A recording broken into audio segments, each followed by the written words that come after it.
అందరికీ నమస్కారం అండి. మొన్న కార్తీక పౌర్ణమి నాడు నేను నక్షత్ర దీపారాధన పూజనైతే చేసుకున్నాను. ఈ నక్షత్ర దీపారాధన పూజ చేసుకోవడానికి 27 దీపాలనైతే రెడీ చేసుకోవాలండి. 27 దీపాలని మట్టి ప్రమిదల్లో పెట్టచ్చు, లేకపోతే పిండి ప్రమిదల్లో కూడా పెట్టచ్చండి.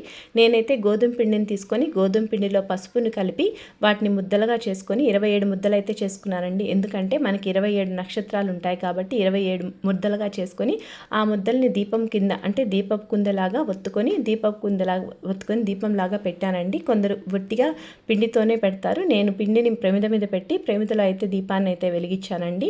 ఇలా దీపం వెలిగించేటప్పుడు ఆ దీపం లోపల కుంభవత్తులు వేస్తారండి కొంతమంది పువ్వొత్తులు వేస్తారు. నేనైతే నెయ్యి దీపాలు అయితే పెట్టానండి. ఆవు నెయ్యి దీపాలు అయితే పెట్టాను. ఇలా 27 దీపాలు వాటిని రెడీ చేసుకున్న తర్వాత వాటిని పసుపు కుంకుమతో అలంకరించుకొని వీటిని మనం తులసి కోట దగ్గర అయితే పెట్టుకోవాలండి. నేను వాళ్ళ తులసమ్మవారిని ఇంట్లోకి తెచ్చుకొని ప్రతిష్ఠించుకొని ఇంటి దగ్గర తులసమ్మవారి దగ్గర ముగ్గు వేసుకొని ఈ దీపాలు పెట్టే ముందు ఒకటి మనము అష్టదళ పద్మమైనా వేసుకోవాలండి.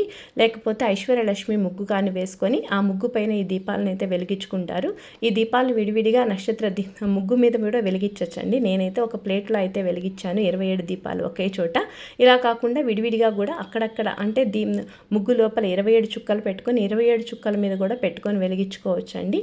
మా అమ్మగారు అయితే ఇలా పెడతారు, అందుకోసమే నేను ఇలా పెట్టాను. ఇలా దీపారాధన చేసుకున్న తర్వాత ఆ శివుడికి నచ్చిన బిల్వాష్టకము, అదేవిధంగా విష్ణు సహస్రనామం చదువుకోవచ్చండి. అదేవిధంగా విష్ణు అష్టోత్తరము, శివాష్టోత్తరము, తులసి అష్టోత్తరం కూడా చదువుకోవచ్చు. నేను ఇలా చదువుకొని పూజనైతే చేశానండి. మనం ఇలా నక్షత్ర దీపారాధన చేయటం వల్ల ఆ నక్షత్రానికి అనుగుణంగా ప్రత్యేక దీపం వెలిగించడం వల్ల ఆ దీపానికి మనం పూజ చేయడం వల్ల ఆ నక్షత్ర దేవత లేదా ఆ గ్రహ దేవత మనకి అనుగ్రహం అయితే లభిస్తుందండి. ఇలా అనుగ్రహించడం వల్ల మనకి నక్షత్ర దోషం కానీ గ్రహ దోషం ఉంటే పోతాయి. నమస్కారం అండి.